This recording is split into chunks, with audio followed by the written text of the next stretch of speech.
और समझो तुम उसके हाथ में यकीन और भरोसे की पुड़िया थमा के आए हो कि हर शिफा ऊपर वाले के हाथ में है। वो अपनी जिद पे अमल है, उसको शिफा नहीं चाहिए, मुझे आजाद करना चाहती, यहां से भेजना चाहती है। वाह, कैसी कैद है कि सयाद खुद पिंजरे के दरवाजा खोले खड़ा है और कैदी है कि अपनी मर्जी से अपने पर उतर के बैठा।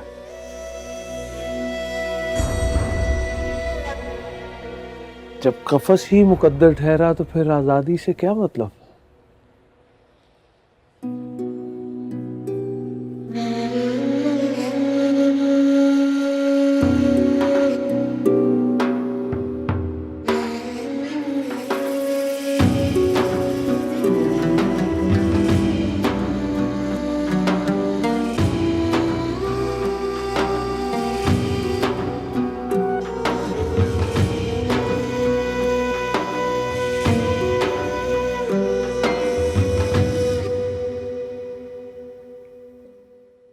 भाई सिकंदर ने तो मेरी परेशानी दूर कर दी बिल्कुल। उसने हामी भर ली तो समझो तुम्हारा बेटा एमएनए बन गया। बस इलेक्शन के दिन का इंतजार है। वाकई अम्मा सही ऐसा ही है। वो मुराद शाह भी यही बता रहा था कि बड़ा दबदबा है सिकंदर का। सिकंदर के एक इशारे पर गांव के गांव मुड़ाएंगे मुझे वोट डालने के लिए। शाह जी, आप लोग तो यहाँ आते ही अपने मसलों में फंस गए हैं। मुझे माही के बारे में बात करनी थी आपसे। माही के बारे में? खैरियत? हाँ तो कीजिए। जागीरदारनी जी दोबारा माही को अपनी घर की इज्जत बनाना चाहती हैं।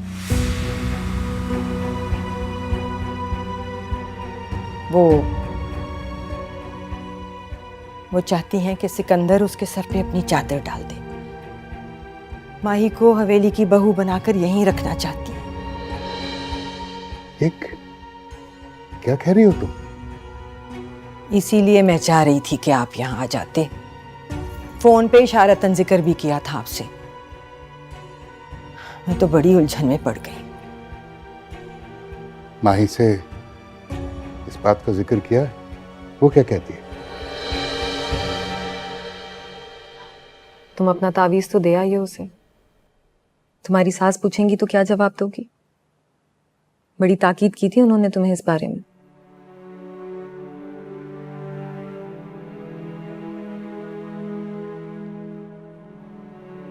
मैं उसे अपना तावीज नहीं, एक इल्तिजा देकर आई। एक दरख्वास्त जो उसे याद दिलाती रहेगी कि उसे वापस लौट जाना चाहिए।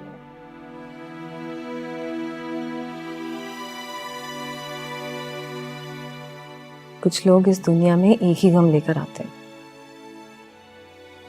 और उसी गम के सहारे अपनी सारी जिंदगी गुजार देते हैं। उन्हें अपनी जिंदगी में किसी और मकसद की जरूरत ही नहीं होती। वो भी ऐसा ही है, जानती हूँ। वरना कब का लौट चुका होता अपनी जिंदगी में वापस।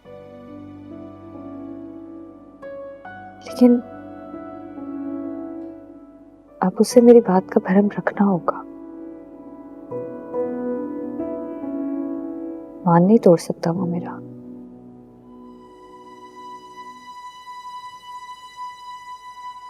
तुम्हारा मान? तुमने उसे कब से अपना भरम, अपना मान रखने का हक दे दिया? मेरा मतलब है, ऐसा हक उसने भी तो मुझे दिया है ना।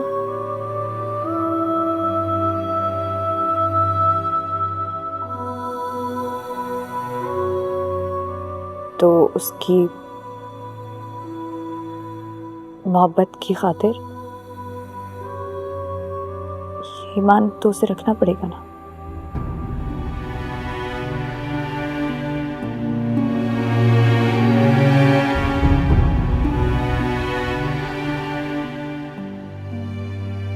क्या हुआ है माही?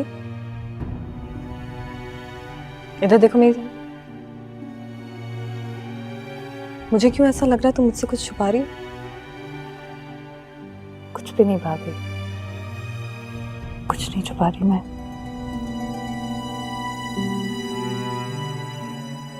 देखो माही, मैं सिर्फ तुम्हारी भाभी नहीं हूँ, तुम्हारी दोस्त भी हूँ। अपनी दोस्त को नहीं बताओगी?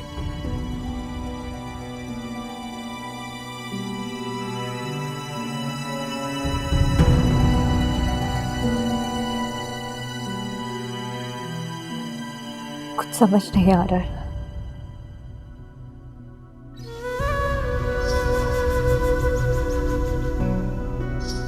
अजीब सी बेचैनी है। कुछ समझ नहीं आता। जब उससे नहीं मिली थी तब भी दिल ऐसे ही बेकरार था, और अब उससे मिल रही हूं तो ऐसा लग रहा है मैं मुस्तकिल कांटों पर चल रही हूं। नहीं पता क्या हो रहा है, लेकिन अब मजीद मुझसे ये सब कुछ बर्दाश्त नहीं हो रहा। मैं नहीं कर सकती, मुझे कुछ समझ ही नहीं आ रहा है। मैं क्या माही, क्या माही, अगर तुम ये बात मान क्यों नहीं लेती कि तुम्हें भी उससे मोहब्बत हो गई?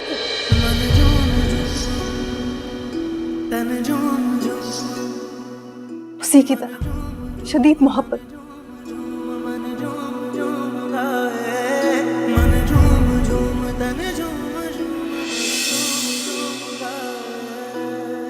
क्यों? बेवा का दिल नहीं होता क्या? उसके दिल पे मोहब्बत करने के लिए पहरे लगे होते हैं। हाँ, लगे होते हैं पहरे, समाज के पहरे, रिश्तों के पहरे, बड़े खानदान के ऊंचे नाम के पहरे, बहुत पहरे होते हैं भाभी। दिल कौन से पहरे मांगता है भला? बस भाभी, बस मुझसे ये बातें ना करें। बहुत मुश्किल से मैंने अपने दिल को समझाया और संभाला है।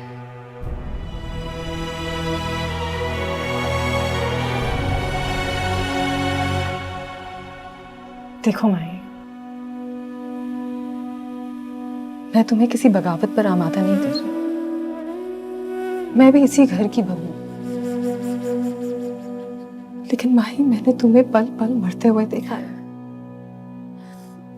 तुमने अपने खानदान की मान की खातिर पहले भी तैमूर के रिश्ते को कबूल कर लिया था। अपनी पूरी सच्चाई ईमानदारी के साथ रुखसत हो गई थी अपने सर के साईं के साथ। लेकिन अगर किस्मत को तुम्हारा उसका साथ मंजूर ही नहीं था तो इसमें तुम्हारा क्या कसूर? नहीं नहीं, सारा कसूर मेरा ही था। सारा कसूर मेरा था। मैंने उसके मासूम दिल के साथ एक खेल खेला, फिर उसे तोड़कर चकनाचूर कर दिया।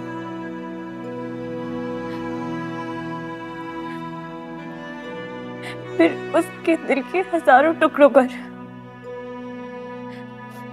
आराम से पैर रखकर मैंने बोला मैं अपना घर बसाऊंगी। नहीं, बदुआ तो लगनी थी ना। दो खानदान मेरी वजह से बर्बाद हो गए।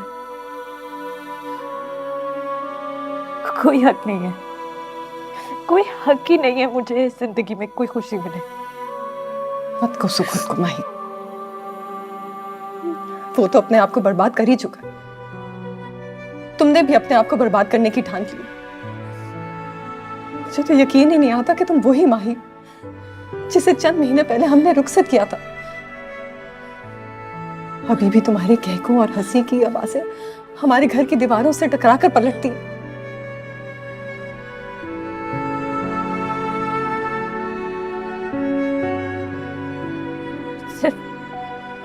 सिर्फ बाज गश्त रह गई है भाभी।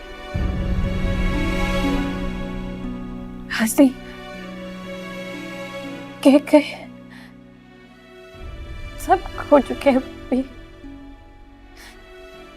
नहीं माही, ये तुम्हारी खुद साख्ता सोच है, सजा है जो तुमने अपने लिए खुद तजवीज कर ली। मत दो ये सजा खुद को, हथियार डाल दो अपनी दिल की आवाज के आगे। आज तन्हाई में बैठकर अपने दिल से एक सवाल पूछना कि इसके अंदर धड़कन बनकर कौन धड़कता है।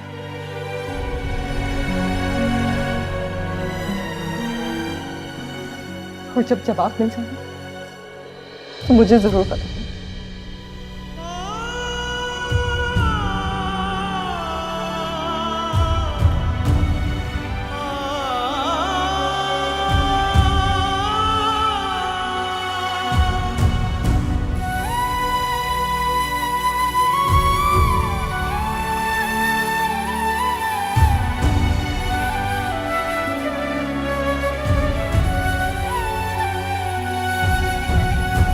नहीं शाजी, अभी तो नहीं की।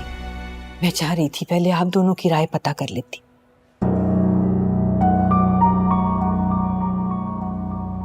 ये तो एक और इम्तिहान में डाल दिया हमें जागीरदारनी जी ने। गो ये रिश्ता मांगकर उन्होंने हमारे खानदान की फिर से इज्जत की है, लेकिन देखें बाबा सिंह, मुझे लगता है कि कुदरत खुद हमारे सारे मसले हल करना चाहती है।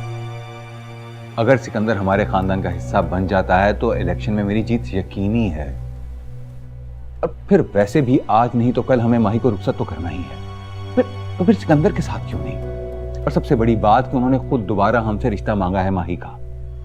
एक मिनट, ये मामला इतनी जल्दबाजी से तय करने वाला नहीं है। ये माही की जिंदगी का सवाल है। अभी तो इद्दत पूरी हुई है और अचानक हम उससे कहें कि वो फिर से शादी कर ले और वो भी सिकंदर के साथ, क्या सोचेगी वो?